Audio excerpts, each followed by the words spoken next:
رکھے تھے۔ آئیے آگے ہم بڑھتے ہوئے ایک اور جو ہے ایمان اور عقیدے کا ننگا ناچ دیکھتے ہیں، کس طرح سے ان بزرگان تصوف نے، جو اپنے آپ کو بزرگان دین کے نام سے لوگوں کے سامنے مشہور ہیں، جو اولیاء اسلام کے نام سے مانے جاتے ہیں، یہ اولیاء اسلام نہیں ہیں۔ میں یہ ہمیشہ کہا کرتا ہوں، فرق کرو اسلام کے اندر اور تصوف کے اندر۔ یہ بزرگان تصوف ہیں، یہ اولیاء تصوف ہیں، یہ شہید تصوف ہیں، یہ شہید اسلام نہیں، یہ بزرگان اسلام نہیں، نہ یہ اولیاء اسلام ہیں۔ اگر کیوں؟ اس لیے کہ اسلام کا ان سے کوئی رشتہ اور کوئی تعلق نہیں ہے۔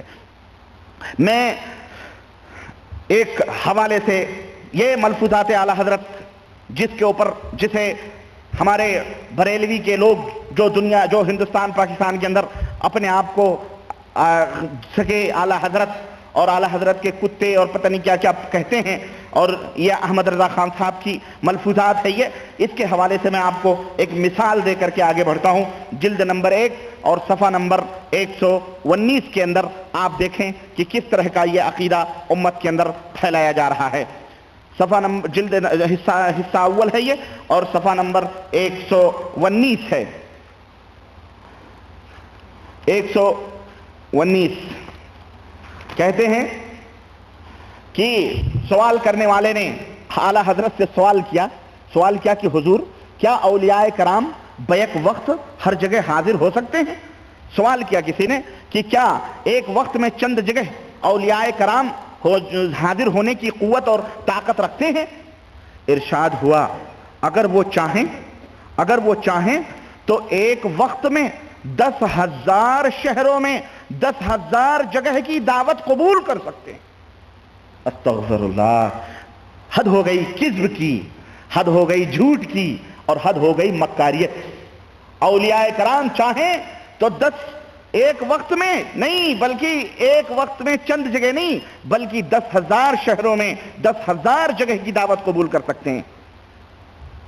کہتے ہیں کہ حضور اس سے یہ خیال ہوتا ہے کہ عالم مثال سے اجسام مثالیہ اولیاء کے تابع ہو جاتے ہیں، اس لیے ایک وقت میں متعدد جگہ ایک ہی صاحب نظر آتے ہیں، یعنی عالم مثال سے اجسام مثالیہ اولیاء کے تابع ہو جائے، یعنی جو عالم مثال میں جو جسم ہے وہ جسم اولیاء کرام کے تابع ہو جاتے ہیں۔ اب وہ بنا کے جہاں چاہیں اس کو 10 جگہ 10,000 جگہوں میں وہ ایک ہی شخص بیک وقت 10,000 جگہوں میں نظر آتا ہے۔ اور اس سلسلے میں یہاں تو واقعہ موجود ہی ہے، میں اپنے بریلوی حضرات کا ایک عجیب و غریب واقعہ سناؤں۔ جب ہم اس زمانے جاہلیت میں تھے تو یہ واقعہ بڑے شان سے بیان کیا کرتے تھے کہ حضرت غوث پاک کی خدمت میں ان کا ایک مرید حاضر ہوا، کہنے لگا حضور ہمارے گھر کی دعوت قبول فرمائیں۔ اعلیٰ حضرت غوث پاک نے فرمایا ٹھیک ہے، میں دوپہر کی دعوت تھی، دوپہر کی دعوت میں ہم حاضر ہو جائیں گے۔ تھوڑی دیر کے بعد دوسرا مرید آیا، اس نے کہا حضور دوپہر کا کھانا ہمارے گھر میں تشریف رکھیں اور ہمارے گھر تناول فرمائیں۔ غوث پاک نے فرمایا ٹھیک ہے ہم حاضر ہو جائیں گے۔ تیسرا آیا، چوتھا آیا، پانچواں آیا، چھٹا آیا۔ غوث پاک نے ہر ایک کی دعوت قبول فرما لی، اور دوسرے دن جب سارے مرید جمع ہوئے تو بڑے فخر سے ایک مرید نے بیان کیا کہ کل دوپہر کا کھانا حضرت غوث پاک رضی اللہ تعالیٰ عنہ نے ہمارے گھر پہ تناول فرمایا ہے۔ دوسرے مرید نے کہا نہیں اسی ٹائم تو ہمارے گھر غوث پاک تشریف رکھتے تھے۔ تیسرے نے کہا نہیں تم جھوٹ بولتے ہو، غوث پاک ہمارے گھر تشریف رکھتے تھے۔ چوتھے نے کہا نہیں تم بھی جھوٹ بول رہے ہو، غوث پاک ہمارے گھر دوپہر کے ٹائم حاضر تھے۔ اس طرح مریدوں میں جھگڑا ہوا، 500 مریدوں میں لڑائی ہونا شروع ہوئی۔ کوئی کہتا ہمارے گھر، وہ کہتا نہیں تم جھوٹ لو ہمارے گھر۔ اتنے میں حضرت غوث پاک تشریف لائے، کہنے لگے کس بات پہ جھگڑ رہے ہو؟ کہنے لگے حضور آپ ہمارے گھر تشریف لے گئے تھے۔ کہنے لگے ہاں۔ دوسرے نے کہا حضور آپ ہمارے گھر دوپہر کو تشریف لے گئے تھے۔ کہنے لگے ہاں۔ تیسرے نے کہا حضور آپ ہمارے گھر میں دوپہر کا آپ نے کھانا کھایا؟ کہا ہاں۔ کہنے کہ حضور یہ کیسے ہو سکتا ہے کہ ایک ہی ٹائم میں ایک ہی دن ایک وقت کا کھانا آپ 500 گھر کے اندر کیسے کھا سکتے ہیں؟ کیسے آپ کھا سکتے ہیں؟ حضرت غوث پاک نے اس وقت درخت پر نظر ڈالی اور کہا اس درخت کے اوپر دیکھو، اس درخت کے پتوں کو دیکھو۔ تمام مریدوں نے درخت کے اوپر جب نظر ڈالی تو ڈالی پتے میں حضرت غوث پاک کی شکل و صورت نظر آ رہی تھی۔ حضرت غوث پاک کی شکل و صورت نظر آ رہی تھی۔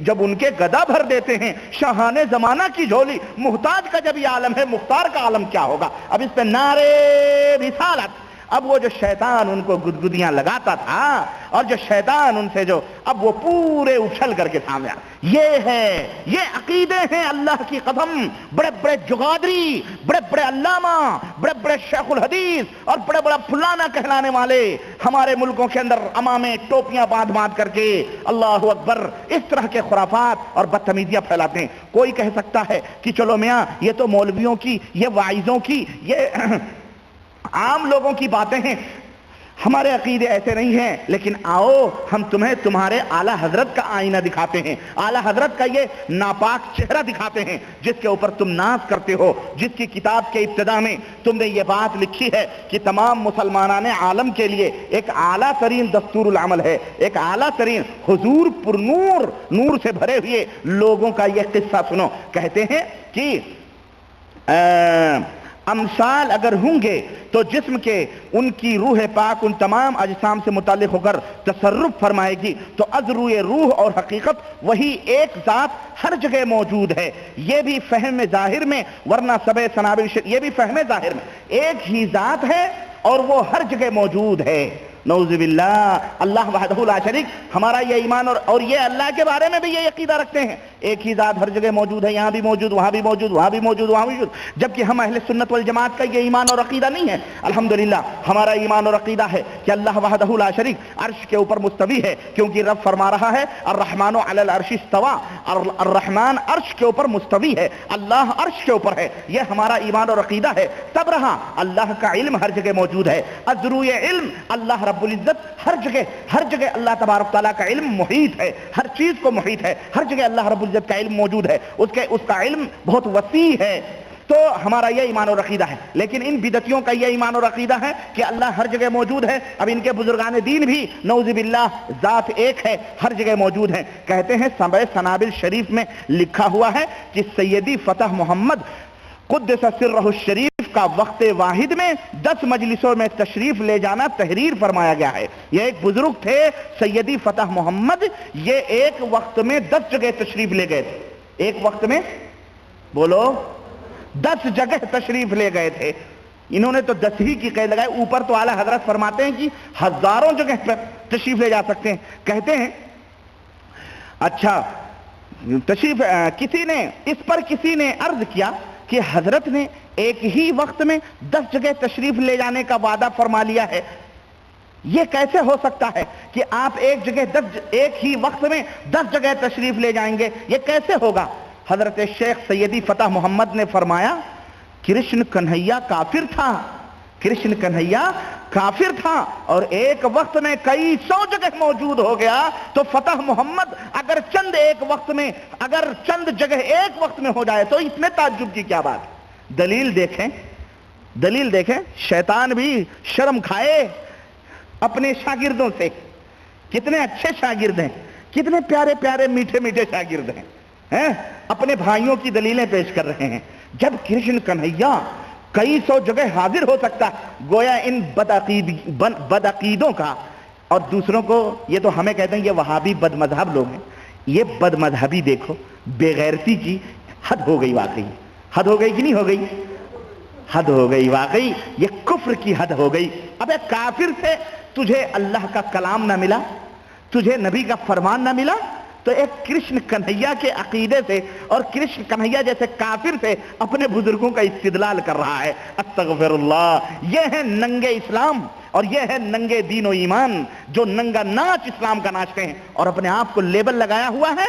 کیا لگایا ہوا معلوم ہے؟ اہل سنت والجماعت، سناٹن سنی، بالکل پکا مضبوط مہر بند سکہ بند قلعہ بند. قرآن و سنت سے ہرگز وہ باتیں ان میں داخل نہیں ہو سکتی. جناب علی، اب جناب علی ایک وقت میں کیا ذکر کر کے فرمایا کیا گمان کرتے ہو کہ شیخ ایک جگہ موجود تھے باقی جگہ مثالیں تھیں؟ ہاشا نہیں. کہتے ہیں یہ بھی نہ سوچو کہ میں یہاں موجود رہوں اور میری مثال ہر جگہ موجود ہو. کبھی تمہارے دلوں میں یہ ذہن میں تصور بھی نہ آئے